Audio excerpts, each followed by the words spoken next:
इंसान ज़िंदगी में जब जद्दोजहद करता है, कोशिश करता है, वो बहुत सारे दुनियावी असबाब इख्तियार करता है। जितनी अक्ल अल्लाह ने दी होती है उस अक्ल का भी वो इस्तेमाल करता है। कोशिश करता है कि कुछ अचीव कर सके ज़िंदगी में, कुछ मकासद का हुसूल उसे मुयस्सर आए। अज़ीज़ भाइयों, एक बात अपने जहन में अच्छी तरह बिठा लें और लिख लें कि ज़िंदगी में जो किसी बंदे को कामयाबी हासिल होती है वो रब ताला की मदद से हासिल होती है। अगर रब ताला मददगार हो तो फिर कोई चीज़ भी रास्ते में रुकावट नहीं बनती, और अगर मालिक करीम को मंजूर ना हो तो इंसान बेहतरीन सियासतदान हो, अच्छा एडमिनिस्ट्रेटर हो, उसका ज़हन बड़ी वुसअत रखता हो, बड़ी अच्छी प्लानिंग करना जानता हो, सारा कुछ हो, तो बंदा नाकाम हो जाता है। मुसलमानों को जितनी कामयाबियाँ मिली उनका पस मंज़र सिर्फ इतना था कि अल्लाह तबारक व तआला ने अपने बंदों की मदद फरमाई। और अब ताला ने कुरान मजीद में इस हकीकत का बयान किया, फरमाया बलिल्लाहु मौलाकुम, फरमाया बल्कि अल्लाह तुम्हारा मौला है, वहुव खैरुन नासिरीन, और वो बेहतरीन मददगार है। वो जो रब तुम्हारा मौला है वो बेहतरीन मददगार है। और अगर वो मदद करे तुम्हारी, सूरह आले इमरान में आगे जाके इरशाद फरमाया अगर अल्लाह मदद करे तो फिर तुम पर कोई गालिब नहीं आ सकता, और अगर वो तुम्हारी मदद छोड़ दे तो फिर कोई तुम्हारी मदद कर सकता, कोई मदद नहीं कर सकता। बदर की जंग भी और फतेह मक्का भी रमज़ान मुबारक में हुआ है। मैं दोनों पर गौर कर रहा था तो एक नया मजमून मेरे जहन में आने लगा। बदर की जो जंग है उसमें भी एक अजीब इनकलाब आया है कि 313 ने 1000 से मुकाबला किया, और जिन 1000 से मुकाबला किया वो असलहे से लैस थे, और ये जो 313 हैं इनके पास 6 ज़िरहें, 8 तलवारें, चंद घोड़े। लेकिन अल्लाह ने कामयाबी दी तो खुद रब ने बयान किया किस तरह दी। फरमाया वलक़द नसरकुमुल्लाहु बिबदरिन व अंतुम अज़िल्ला। वो कामयाबी इस तरह मिली है कि रब ने तुम्हारी मदद की थी, तुम तो कमज़ोर थे, अल्लाह ने बदर में तुम्हारी मदद की, तुम जीत गए। वलक़द नसरकुमुल्लाहु बिबदरिन व अंतुम अज़िल्ला, अल्लाह ने बदर में तुम्हारी मदद की, तुम तो कमज़ोर थे। फिर फतेह मक्का नसीब हुई तो उसमें भी बेहतरीन मनसूबाबंदी नबी पाक अलैहिस्सलाम ने फरमाई, बेहतरीन हिकमत अमली हुजूर ने अपनाई। लेकिन हमें जो अल्लाह रसूल ने बात समझाई वो क्या है, इज़ा जाअ नस्रुल्लाह वल फतह, फरमाया जब अल्लाह की मदद आई और फतह नसीब हो गई। ये अल्लाह ने मदद फरमाई तुम्हारी, यहाँ भी फतेह मक्का भी अल्लाह की मदद से, जंगे बदर भी अल्लाह की मदद से। वो जो मदद है अल्लाह ताला की, जब वो हम ये करते हैं कि हम अपनी सारी ज़िंदगी सियासत की नज़र कर दें। हमारी सियासत सिर्फ मुल्क में नहीं होती, हमारी सियासत ख़ानदान में भी होती है। हम घर के अंदर भी सियासत करते हैं, हम किसी ख़ास तरीके से लोगों को अपने पीछे चलाना चाहते हैं, हम एक ख़ास उसलूब इख्तियार करते हैं कि लोग हमारे पीछे चलें। उसका नुकसान हमें ये होता है कि सियासत जो होती है ये शतरंज के हेर फेर की तरह होती है, तो इसके राज बड़ी जल्दी खुलने लग जाते हैं। पता चल जाता है कि बंदा मुखलिस नहीं था, सियासत कर रहा था, तरीके सलीके से इसने जोड़ के रखा हुआ था। हम हर जगह सियासत के बलबूते पर चीज़ों को लेकर चलना चाहते हैं, सियासतें नाकाम हो जाती हैं, सियाने सियाने लोग फेल हो जाते हैं। बचता सिर्फ वही है जिसके पीछे रब ताला की मदद शामिल हाल होती है। अपनी ज़िंदगी के अंदर हम जो कुछ भी कर रहे हैं, जिस शोबे से भी हमारा ताल्लुक़ है, आज हमने इस बात पे गौर करना है कि पहले तो ये गौर कर लें कि जो काम हम कर रहे हैं क्या वो काम ऐसा है कि उसमें अल्लाह की मदद हमें मिलेगी। अगर आप कोई माज़अल्लाह नाजायज़ काम कर रहे हैं, फेले हराम का इर्तिकाब कर रहे हैं, तो उसमें तो मदद इलाही आएगी नहीं। पहले तो ये देखें जो कर रहे हैं वो काम मदद इलाही वाला है, और अगर अल्लाह ताला की मदद वाला वो काम है फिर उस पर गौर करें कि क्या हमने मालिक से मदद का सवाल किया है, हमें मदद मुयस्सर आ रही है। वो मैंने बुज़ुर्गों से एक बात सुनी थी, वो बड़ी याद रह गई। वो फरमाया करते थे काबिलियत भी बड़ी चीज़ है लेकिन कबूलियत सबसे बड़ी चीज़ है।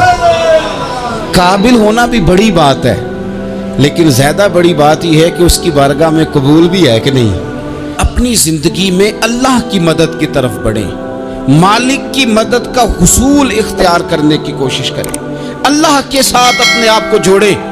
अगर अल्लाह की मदद नसीब हो, ये जो हम जितना डरते रहते हैं, सहमे रहते हैं, परेशान रहते हैं, कोई क्या कर देगा, हमारे यहाँ ना हर शोबे में माज़अल्लाह एक माफिया है, इल्ला माशाअल्लाह। वो माफिया कहता है मेरे साथ मिलोगे तो मैं चलने दूंगा, वरना मैं नहीं चलने दूंगा, मार्केट में आ ही नहीं सकता फलाना बंदा, क्योंकि यहाँ हमारा कब्जा है।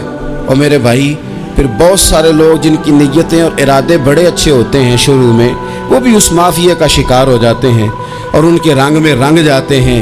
याद रखना, किसी शख्स की ब्लैकमेलिंग का कभी शिकार ना होना, कभी किसी की मीठी और मुसज्जा मुकफ़ा बातों का शिकार ना होना। कोई क्या कर सकता है अगर अल्लाह मददगार हो तो? जिसको रब करीम उठाना चाहे उसे कोई गिरा सकता है? हम ये डरे डरे सहमे परेशान फैसला करने की ताकत नहीं, मुझे चलना चाहिए कि नहीं, उठना चाहिए कि नहीं, करना चाहिए। उठ बांध कमर क्यों डरता है? फिर देखो खुदा क्या करता है। हज़रत अब्दुल्ला इब्न अब्बास फरमाते हैं, मेरे नबी पाक अलैहिस्सलाम ने मेरी तरबियत फरमाई, हुजूर ने मेरी तरबियत फरमाई, और महबूब पाक अलैहिस्सलाम ने फरमाया, अब्दुल्ला याद रखना, ये नौजवान दोस्त मेरी बात लिख लें, परेशान लोग मेरी बात लिख लें, जिनके पास कुव्वत फैसला नहीं वो इस बात को लिख लें। हज़रत अब्दुल्ला इब्न अब्बास फरमाते हैं, मेरे नबी पाक अलैहिस्सलाम ने मुझसे फरमाया था, अब्दुल्ला सुन, अगर सारी दुनिया मिल के तेरा कोई नफ़ा करना चाहे, कर नहीं सकती जब तक मेरे रब की रज़ा ना हो।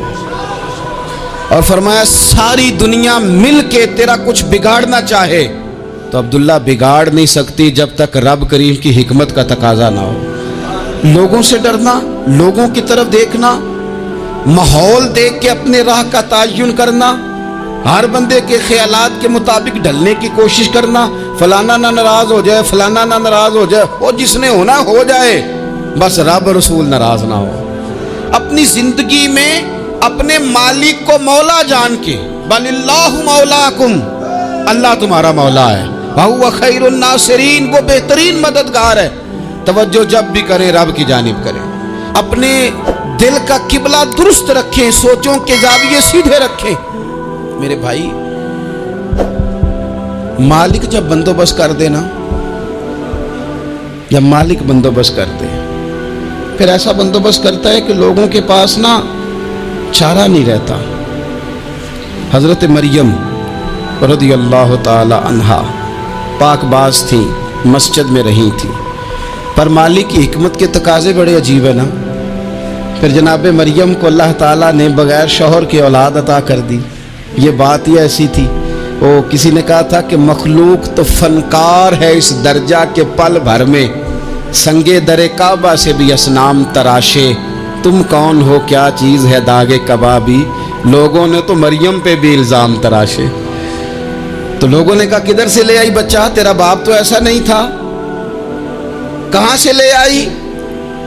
अल्लाह करे मैं आपको समझा सकूं, जरा अपने आप को वहां खड़ा करें कि एक पाकबाज औरत, पाक बाप की बेटी, तैयब माँ की बेटी, और अल्लाह के घर में परवरिश पाने वाली खातून, एक वो वक्त और एक ये वक्त कि उस औरत को कटहरे में खड़ा करके पूछा जा रहा है कि माज़अल्लाह तेरी गोद में बच्चा जायज नहीं है, कहां से लाई है? अब खुद से सफाइयां बंदा कितनी को दे, कितनी को वजाहतें करे। और मैंने तो अपनी जिंदगी में देखा है, ज्यादा वजाहत देने वाले को भी लोग झूठा समझने लग जाते हैं। ज्यादा वजाहत देने पर भी लोग कमजोरी का इजहार समझते हैं कि कमजोर पड़ गया। आप सुलह की कोशिश करते हैं, सामने वाला बुज़दिल समझ लेता है। ज्यादा वजाहतें भी कमजोर कर देती हैं। अब हजरत मरियम को कटहरे में खड़ा करके कहा बच्चा किसका है? तो फिर खुदा बंदोबस्त जब करे, अल्लाह जब मददगार हो, तो फिर हजरत मरियम की गवाही दरख्तों से नहीं दिलवाई उसने, पत्तों से नहीं दिलवाई, फिर फरिश्ते नहीं भेजे। हजरत मरियम कहने लगी मुझसे ना पूछो, वो जो पंघूड़े में है उसी से पूछ लो, उनसे पूछो ना, वो कौन है पूछ लो, उनसे कर लो सवाल। उन्होंने कब पंघूड़े में चंद दिनों का बच्चा, ये जवाब देगा? मददगार था रब। उनकी बरात का ऐलान करना था मालिक ने, और जब मालिक ऐलान कर दे, जब मालिक तेरी सफाई देना चाहे, जब मालिक तुझे दुनिया के सामने निखारना चाहे, तो पंगूड़े में लेटे हजरत ईसा बोल के कहने लगे इन्नी अब्दुल्लाह आतानी अल किताबा, फरमाया मैं अल्लाह का बंदा हूँ, रब ने मुझे किताब अता करके नबी बना के दुनिया में भेजा है। मैं अल्लाह का बंदा हूँ, किताब लेके आया हूँ, नबी बन के आया हूँ। फिर पंगूड़े से ऐलान हो गया, फिर बच्चा बोल पड़ा। और ये एक दफा नहीं बात हुई, ये बनी इसराइल में एक जुरैज नाम के शख्स भी थे जो नमाज पढ़ रहे थे। बाज ने लिखा है नफल नमाज थी, अम्मा ने पुकारा तो आए नहीं, तो माँ के मुंह से निकल गया तू इतनी देर तक मरेगा नहीं जब तक किसी बेहया औरत का मुंह ना देख ले। तो वो इबादत गुजार थे, लेकिन लोगों ने उनकी इबादत, रियाजत, परहेजगारी को नहीं देखा। बस एक औरत को भेज के इल्जाम लगवा दिया। वो औरत आया जाया करती थी, अब आ जाती हैं औरतें, मसला पूछने की नीयत से भी आ जाती हैं। माहौल में कुछ जगह ऐसी भी हैं जहां औरतें दम कराने के बहाने आ जाती हैं। वो खातून आती जाती थी उस खानकाह पे, आस्ताने पे, ये बुखारी में मौजूद है। फिर उसने कहा मेरी गोद में जो बच्चा है ये इन्हीं का है। मुझे बताएं कैसे बंदा वजाहत दे। हालात खराब हो गए, लोग कुटिया जलाने लगे, माहौल और तरह का बन गया। मेरे नबी पाक अलैहिस्सलाम फरमाते हैं फिर उस रब के बंदे ने कहा मालिक तू करीम है, तेरी मशीयत का तकाजा आया जो मेरी माँ ने जुमले बोले थे, पर अब मैं वजाहत देने के काबिल नहीं रहा, अब तू ही करम करेगा तो दरवाज़ा खुलेगा। तो वो चंद दिनों का बच्चा पंगूड़े में बोल के कहने लगा मैं इस दरवेश का नहीं, मैं तो फलाने चरवाहे का बच्चा हूँ, वो जो बकरियां चराता है। रब की मदद को पुकारें, अपने साथ अपने मालिक की मदद को शामिल करें, थोड़े रिस्क पर भी गुजारा अच्छा होने लग जाएगा। सारे लोग आपको गिराने की तदबीरें कर रहे होंगे और मालिक आपको इज्जतें अता फरमा देगा, उसकी बारगाह से हिकमत का तकाजा और हो जाएगा। हमने सारी जिंदगी लोगों को राजी करने में गुजार दी, सारी जिंदगी बुढ़ापा आ गया बच्चों को पालते, और बच्चों ने आखिरी उम्र में कह दिया अब्बा अगर कोई ढब का काम कर लेते तो आज हमारे दिन भी फिर न जाते। सारी जिंदगी गुजार दी बहन भाइयों को राजी करने में, सारी जिंदगी गुजार दी जिम्मेदारियां उठाने में। उनको 99 दफा दिया, एक दफा नहीं दिया तो उन्होंने कह दिया तूने तो कभी दिया ही नहीं, तू था ही नहीं। सारी जिंदगी मोहल्लेदारों, इलाके वालों को राजी करने में गुजार दी। और मैंने ऐसे लोग भी देखे दीन के लिए वक्त गुजारा, लेकिन जब बुढ़ापे में दांत काम ना करते थे तो वक्त के मुफ्तियों को भी मस्जिदों की कमेटियों ने कह दिया अब आपकी समझ नहीं आती, हमने खतीब को यौर रखना है, न देखो दुनिया की तरफ, दुनिया रुला देती है, न राजी करो बंदों को, बंदे थका देते हैं, न पीछे भागो हर वक्त दुनियादारों के, ये इंसान को कमज़ोर कर देते हैं। वो तो करीम ही बड़ा है, 2 आंसू ज़मीन पर बाद में गिरते हैं, बंदे के गुनाह सारे पहले माफ़ फरमा देता है। अल्लाह की मदद का हुसूल, अपने मालिक की मदद की तरफ बढ़ना, आपको बदर की जंग भी यही दरस देगी, आपको ओहद का मैदान भी यही सबक देगा, फतेह मक्का भी यही सबक देगा। मेरे दोस्तों, जब रब मदद फरमाए, जब अल्लाह मददगार बने। दोस्तों से एक बात अक्सर करता हूँ, मैं कहता हूँ कि जितने दर्द से आप अमीर को अपनी कहानी सुनाते हैं ना, और जिस तरह आपके आंसू बात करने से पहले गिर जाते हैं कि गरीब हैं, बच्चियां हैं, कारोबार नहीं, ओ मेरे संगियों, इससे आधे आंसू अपने रब की बारगाह में बखेरो, उसके हुजूर अर्ज गुजार हो जाओ, उससे तलब करो। एक वक्त इंसान पर जिंदगी में ऐसा आता है कि उसे यूं महसूस होता है कि मेरा साया भी तरह से पीछे हट गया है, उसे यूं लगता है कि मैं किसी सहारे पे हाथ डालता हूं तो वो भाग जाता है मुझसे। लेकिन मालिक की बारगाह ऐसी अजीम बारगाह है, रब रसूल के आस्ताने इतने बड़े हैं कि आप जब वहां कशकोले तलब दराज करते हैं तो झोली फैलाने में देर लगती है, उनको भरने में तो कोई देर नहीं लगती। हमने अपना सोच का किबला ही दुनिया को बना लिया है। ये जो अल्लाह वालों की मदद है ये तो है नहीं, अल्लाह ही की मदद है। लेकिन ये जो सेठों की तरफ तवज्जो करना, नवाबों की तरफ तवज्जो करना, दुनियादारों की तरफ तवज्जो करना और अपना मिजाज इस तरह का बना लेना, यारो गर्दन को झुका देता है खैरात का पत्थर, जहां में मांगने वालों के सर कभी ऊंचे नहीं होते। اور اقبال کہتے ہیں غیرت ہے بڑی چیز جہان تگ و دو میں، پہناتی ہے یہ فقر کو تاج سردارا۔ میں عرض کروں گا کہ اپنی آپ جب توجہ کا قبلہ اللہ رسول کو بنائیں گے تو رب فرماتے وَيَرْزُقْهُ مِنْ حَيْثُ لَا يَحْتَسِبُ، میں نہ تجھے وہاں سے رزق دوں گا جہاں سے کبھی تیرا گمان بھی نہیں کیا ہوگا، یہاں سے بھی مل سکتا ہے، تو نے سوچا بھی نہیں ہوگا۔ بخاری شریف میں حدیث ہے، حضرت جابر ابن عبداللہ فرماتے ہیں نبی پاک صلی اللہ علیہ وسلم نے 300 لوگوں کا ایک لشکر روانہ کیا کسی مہم کے لیے، کسی جہاد کے لیے۔ حضرت ابو عبیدہ بن جراح رضی اللہ تعالیٰ عنہ امیر لشکر تھے۔ فرماتے ہیں غربت اتنی زیادہ تھی، بھوک اتنی زیادہ تھی کہ ایک ایک کھجور دن میں ایک وقت کھانے کو ملتی تھی، اور کچھ دن ایسے آئے کہ اب کھجور بھی نہیں مل رہی۔ فرماتے ہیں اتنی زیادہ بھوک لگی مجاہدین کو، 300 بندہ پتے کھا کے گزارا ہونے لگے۔ یہ بخاری میں موجود ہے۔ آپ فرماتے ہیں کہ دریا کے کنارے ہمارا پڑاؤ تھا، ٹھہراؤ تھا، جب بھوک سے نڈھال ہو گئے نا، وَيَرْزُقْهُ مِنْ حَيْثُ لَا يَحْتَسِبُ، اللہ وہاں سے روزی دیتا ہے، گمان بھی نہیں ہوتا۔ فرماتے ہیں ایک مچھلی اللہ تعالیٰ نے دریا کے کنارے بھیجی، فرماتے ہیں وہ تھی تو مچھلی پر پہاڑ جتنی تھی۔ بخاری میں لفظ ہیں، حضرت جابر ابن عبداللہ رضی اللہ تعالیٰ عنہ فرماتے ہیں 300 آدمی 18 دن تک اس مچھلی کو کھاتے رہے، مچھلی ختم ہی نہیں ہوئی۔ مچھلیاں نہیں، مچھلی کہتے ہیں 18 دن 300 بندہ کھاتا رہا، مچھلی ختم ہی نہیں ہوئی۔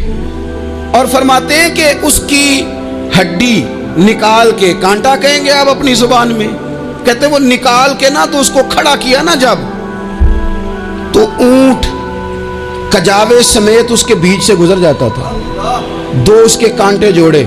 فرماتے ہیں وہ اس کا گوشت ہم کھاتے تھے اور اس کی چربی بطور تیل کے ہم جسموں پہ ملتے تھے، بیماروں کو اس سے سکون آتا تھا، تندرستی شفا ہوتی تھی۔ فرماتے ہیں ہم کھایا بھی ہم نے، اور کچھ لے کے ہم مدینے بھی گئے، اور قربان جائیں نبی پاک نے بھی اس میں سے کھایا۔ ہم نے عرض کی حضور یہ معمہ کیا ہے، یہ ماجرا کیا ہے؟ تو محبوب نے فرمایا تمہارے پاس غذا نہیں تھی، رب نے تمہارے لیے بندوبست کیا ہے، اللہ نے تمہیں دیا ہے۔ مکان شروع کر لیا، ایک صاحب نے وہ مکان بنانے لگے، آپ وہ حساب لگا رہے ہیں، کہتے ہیں میرے پاس اتنے پیسے ہیں، اتنے میں نے فلانے دوست سے کہنا ہے اس نے دے دینے، اتنے فلانے رشتہ دار سے کہنا ہے اس نے دے دینے، اتنے فلانے سے کہنا ہے اس نے دے دینے۔ یہ ساری کاپی بنا کے مکان شروع کر لیا۔ جو روز کہتا تھا نا کوئی حکم ہو جاتے دسی، سب سے پہلے اس کو کہا میاں پیسے چاہیے دن، وہ کہندا ہو کل ہی منڈا ٹوریا ہے، کہتے تو پرسوں 10 داتے لب جانے سن۔ میں آپ کو اپنے تجربے کی بات بتا رہا ہوں۔ یہ لوگوں کا خیال ہوتا ہے نا کہ آپ سٹارٹ کریں فلانا کام، ہم آپ کے ساتھ ہیں، اللہ کا ہی کوئی نظام ہے، وہ بالکل بھی نہیں ساتھ ہوتے۔ لیکن ایسا نہیں ہے کہ کوئی ساتھ نہیں ہوتا، اللہ تعالیٰ بڑے اسباب پیدا کرتا ہے، وہاں سے دیتا ہے جہاں سے گمان بھی۔ ہمارا یہ ذہن بن جاتا ہے ہم ساری اپنے حساب سے چلتے ہیں، اتنے رشتہ داروں سے، اتنے کون آپ کے ساتھ چلے گا، سوال ہی نہیں پیدا ہوتا۔ یہ سارے کام چھوڑ کے سب سے پہلے 2 رکعتیں پڑھو، اپنے رب کی بارگاہ میں، رسول کائنات کی بارگاہ میں گزارشات اور استغاثے پیش کرو، وہاں سے خیر طلب کرو۔ دنیا دار کیا دیں گے، کیا دے سکتے ہیں، کیا حیثیت ہوتی ہے کسی، اللہ کہتا ہے وہاں سے دوں گا۔ تو جو اللہ مال دے وہ لینا چاہیے کہ رشتہ داروں کا مال دیکھنا چاہیے؟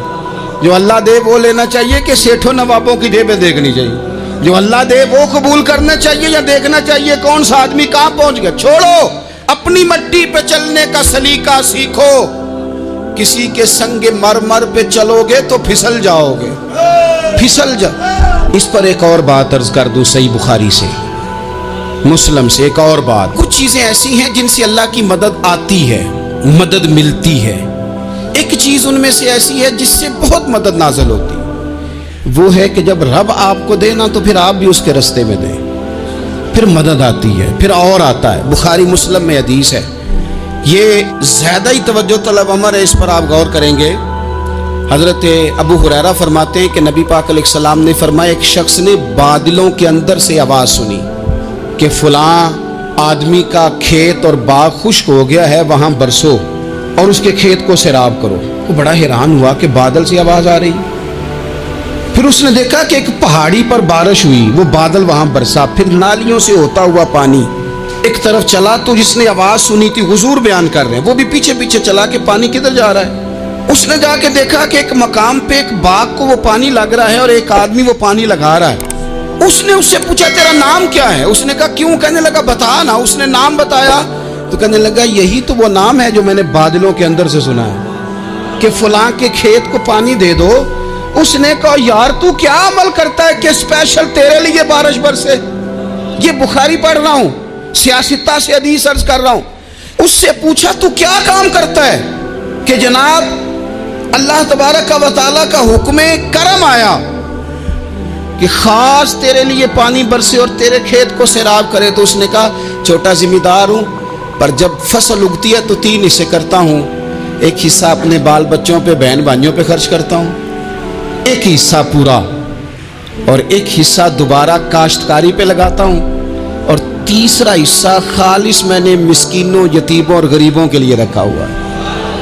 وہ جو تیسرا حصہ اللہ کرے آپ سمجھیں، وہ رب کے بندوں پہ تیسرا حصہ خرچ کرتا ہے نا، تو کریم مالک نے فرمایا جہاں سے غریب کا حصہ جاتا ہے وہ کھیت خشک نہیں رہنا چاہیے، وہ جہاں سے مسکین روٹی کھاتے ہیں وہ خشک نہ رہے، جہاں سے یتیموں کو کچھ آتا ہے کہیں اس کی فصل رہ نہ جائے۔ میں اور آپ بھی اگر اپنے مال میں مسکینوں، یتیموں، غریبوں کے حصے رکھ لیں گے تو فصلیں خشک نہیں رہیں گی، ان کے اندر تازگی آئے گی، نور آئے گا، کرم آئے گا، خاص کر خدا کی رحمت برسے گی۔ مدد اللہ سے چاہیں، اپنی توجہات کا مرکز رب رسول کی ذات کو بنائیں، پھر آپ محسوس کریں گے کہ بڑی جلدی اللہ تعالیٰ کی مدد آنے لگی ہے۔ کبھی آپ صرف کہہ دیں نا میرا رب میرے ساتھ ہے، اس لفظ میں اتنی طاقت ہے کہ دشمن ویسے زہر ہو جاتا ہے۔ زندگی میں کسی سے بھی لڑائی ہو، اچھی طرح سوچ لیں کہ اللہ اس طرف ہے یا اس طرف ہے۔ اگر آپ زیادتی پہ ہیں تو پھر رب مظلوم کی جانب ہے۔ اگر اللہ کی مدد آپ کے ساتھ ہے تو دنیا کی کوئی طاقت آپ کو گرا نہیں سکتی، اور اگر آپ مظلوم کے مقابلے میں ظالم بن کے آپ کھڑے ہو گئے ہیں اور آپ نے رویہ وہ اختیار کیا ہے کہ جس میں مدد نہیں آئے گی، تو پھر یاد رکھ لیں کہ آپ کوئی بھی ہیں، کہاں بھی ہیں، آپ کمزور ہیں۔ طاقتور تھے ابتدائے اسلام میں، ظاہری طاقت تھی کفار مکہ کے پاس، وہ ڈنڈوں سے مارتے تھے غریبوں کو، ان کے ہاتھوں میں ڈنڈے تھے، پر خدائی طاقت ان مظلوموں کے ساتھ تھی۔ صاحب زرقانی نے لکھا ہے حضرت زنیرہ رضی اللہ تعالیٰ عنہ ایک لونڈی ہیں، غریب ہیں، ماڑے دا کی کام محمد ناس جانا یا رونا، غریب سادی بی بی اور لونڈی کنیزہ، ایک مشرک کی کنیزہ تھی، انہوں نے کلمہ پڑھ لیا، وہ ڈنڈوں سے مارتا، دروں سے مارتا، تکلیف دیتا۔ حضرت زنیرہ رضی اللہ تعالیٰ عنہ کو اتنا مارا، اتنا مارا۔ اب آپ ایک اور پہلو پر بھی غور کریں، مار بھی پڑ رہی ہے پر خدا ادھر ہی ہے، اللہ کی مدد ادھر ہی ہے۔ رب کہتا ہے کہ پہلے تو صبر کرنا، ان اللہ مع الصابرین، تو صبر کرے گا تو پھر رب کی معیت ملے گی، ذرا ٹھہرنا، تو تھوڑا ڈٹنا۔ ان الذین قالوا ربنا اللہ ثم استقاموا تتنزل علیہم الملائکہ، تو کہے اللہ میرا رب ہے، پھر تو پہلے ڈٹ، پہلے تو نے ڈٹنا ہے۔ ثم استقاموا، جو ڈٹ گیا، تتنزل علیہم الملائکہ، ڈٹنے والے کے لیے مدد آتی، پہلے تھوڑا ٹھہرنا پڑتا ہے، پہلے تھوڑا صبر کرنا پڑتا ہے، حوصلہ کرنا پڑتا، اس کے بعد مدد آتی۔ مار پڑ رہی ہے، مارا جا رہا ہے حضرت زنیرہ کو، ان کا مالک جو ہے ظاہری آقا وہ مار رہا ہے، یہ کنیزہ ہے، اتنا مارا، اتنا مارا، ان کی بینائی چلی گئی، نظر آنا بند ہو گیا۔ ابو جہل آیا اور کہنے لگا زنیرہ دیکھا نا ہمارے بت تیری آنکھیں لے گئے، معاذ اللہ، لات و منات ہمارے بتوں نے تجھے اندھا کر دیا۔ اب ایسا نہیں ہے کہ بی بی روتی جا رہی ہے، روتی جا رہی ہے، مایوسی مایوسی، معاذ اللہ، پریشانی، غریبی بڑی ہے، پوچھنے والا کوئی نہیں، یہ باتیں نہیں۔ کیا جملے ہیں خاتون کے، کیا لفظ ہیں۔ ابو جہل نے تنزیہ کہا، معاذ اللہ، کہنے لگا دیکھا نا ہمارے بتوں نے تجھے اندھا کر دیا۔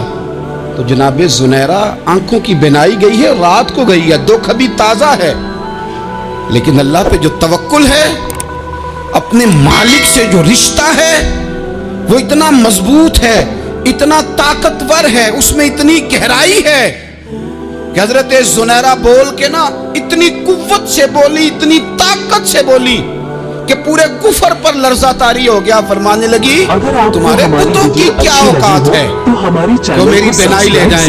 یہ میری رب کی حکمت کا تقاضا ہے.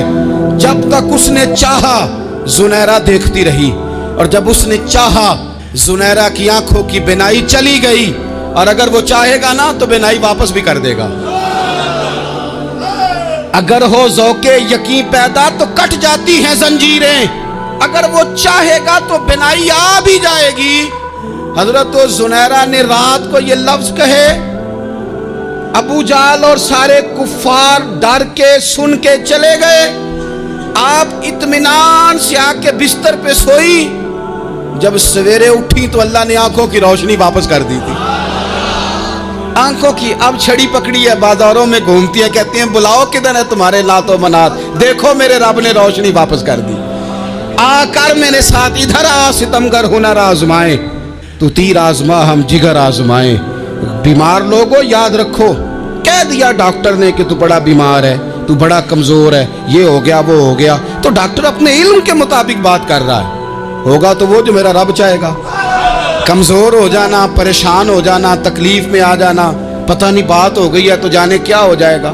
اپنی زندگی کے اندر اپنے رب سے رشتہ مضبوط کریں، رسول کائنات سے رشتہ مضبوط کریں، اللہ والوں سے رشتہ مضبوط کریں. حضرت زنیرہ نے پیغام دیا کہ زندگی میں جو جینا چاہتے ہیں تو وہ رب کا نام لے کے جی سکتے ہیں. جو اپنی زندگی میں خوشیاں دیکھنا چاہتے ہیں تو رسول اللہ کے نام پر خوشیاں دیکھی جا سکتی ہیں. توکل کی بنیاد پر بندہ خوشیاں لے سکتا ہے. اور اگر انسان میں توکل نہیں ہے تو پھر وہ اس کالے جادو سے بھی ڈر رہا ہے، وہ نیلے سے بھی ڈر رہا ہے، وہ پیلے سے بھی ڈر رہا ہے، وہ فلانے سے بھی ڈر رہا ہے، وہ میرے خلاف فلانا رشتہ دار سازش کر رہا ہے تو ڈر رہا ہے، فلانا میرے بارے میں یہ کر رہا ہے تو ڈر رہا ہے، وہ پتہ نہیں دنیا ادھر ہو جائے گی تو کیا ہو جائے گا. اٹھ باندھ کمر کیوں ڈرتا ہے، پھر دیکھ خدا کیا کرتا ہے. تو اس ساری گفتگو کا نچوڑ آپ کو یہ عرض کیا ہے. سب سے پہلے تو یہ کہ میدانوں میں مدد بھی اللہ کی، رزق میں مدد بھی اللہ کی، فصلیں خشک ہوں تو مدد پھر بھی اللہ کرے، تو پھر ساری مدد. اور اگر انسان بیمار ہو تو پھر بھی مدد اللہ کی. تو اپنے اللہ کی جانب توجہ کو بڑھائیں، آپ اللہ سے مدد کے سوالی بنیں. ترمذی کی ایک حدیث ہے، میں آپ کو زندگی کا تجربہ بتاتا ہوں کہ جب میں بڑا پریشان ہوتا ہوں تو یہ والی روایت کھول لیتا ہوں، مزہ دیتی ہے. میرے نبی پاک علیہ السلام نے فرمایا اپنے دکھ سیٹھوں نوابوں کو نہ کہنا، مالداروں کا نہ کہنا، ورنہ اللہ تمہیں کبھی غنی نہیں کرے گا. فرمایا اپنے دکھ اپنے رب کی بارگاہ میں عرض کرنا، جلدی کرے یا دیر سے کرے اللہ تمہیں لوگوں سے بے نیاز کر دے گا، اللہ تمہیں غنی کر دے گا. رات کو بیٹھو نا اس کی بارگاہ میں، اسے دکھڑے سناؤ، چھوٹی چھوٹی باتیں. حضور نے فرمایا نمک بھی مانگو تو رب سے مانگو. چھوٹی چھوٹی بات سے شروع کرو نا. جب بندہ شروع کرتا ہے نا چھوٹی چھوٹی چیزیں تو بڑی ساری چیزیں یہ اس طرح ہوتا ہے جیسے بندہ رب سے گفتگو کر رہا ہے. مالک مجھے یہ چاہیے، مالک میں یہاں کمزور ہوں، اللہ میں یہاں پریشان ہوں. آپ یہ کر کے تو دیکھیں، لمبی لمبی دعائیں مانگ کے تو دیکھیں، اس کے حضور جڑ کے تو دیکھیں. آپ دیکھیں گے راحت کتنی ہے، سکون کتنا ہے.